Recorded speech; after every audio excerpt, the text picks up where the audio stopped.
Welcome back to my mini vlog. And for today's video, magluluto ako ng chicken ginataan.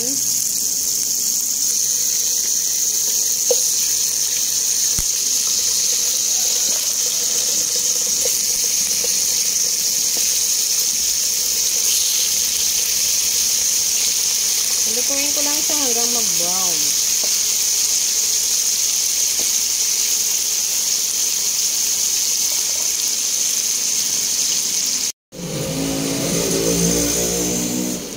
Lagay ako mga katsaris ng asin.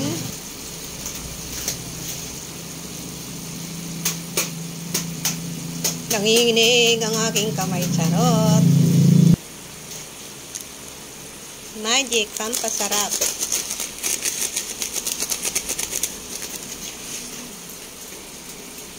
Paminta powder.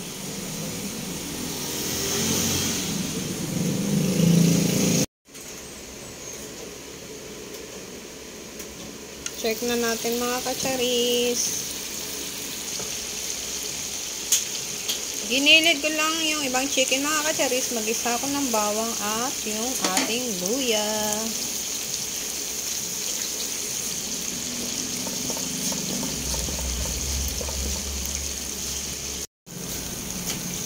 Grabe yung amoy ng aroma ng bawang at saka luyang bango. Lagay ko yung sibuyas.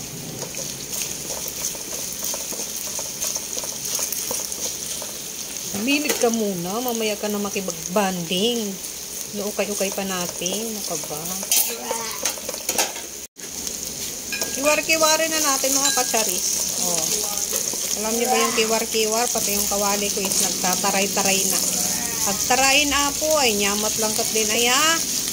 Shoutout sa mga Ilocano dyan. Naimbag tamalang kinyayo amin.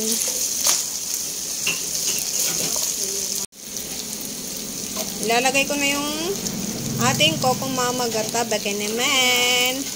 Fresh gata. Unang piga. Half lang ilalagay ko kasi konti lang naman tong ating chicken.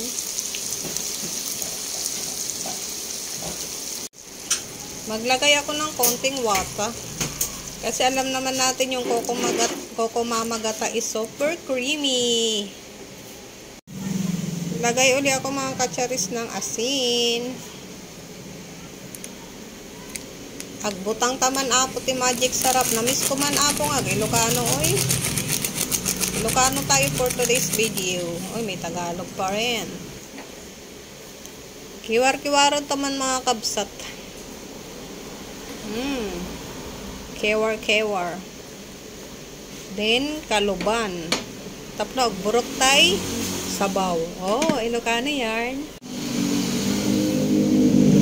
Naglagay pala ako ng paprika at paminta powder mga katsaris. Pero yung lasa niya is okay na.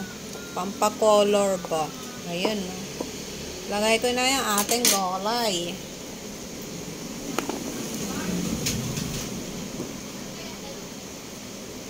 Ayan. Para naman maganda yung color ng ating ginatsaang chicken with vegetable. Lagay ako ng 2 sele. Takpan, pakuluan natin ng mga 30 minutes. Ay, 3 minutes pala. Check na natin. Uy, enek. Wow. Brang! Yung amoy niya mga kamamich, mga katsaris, it so looks yummy. She smell yummy. In English yun ha, pinag-aralan ko yan. Pakuluan ko pa siya ng mga 1 minutes kasi hilaw-hilaw pa yung ating Baguio beans. Takpan, syempre. Check ko na mga katsaris kung luto na. Yan, luto na siya. Malambot na yung kanyang gulay.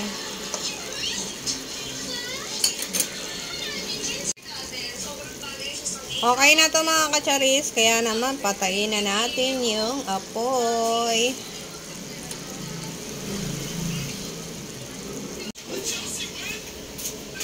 Kain tayo mga katsaris. Ito yung ating ulam for today's video. ginataang chicken with Baguio beans.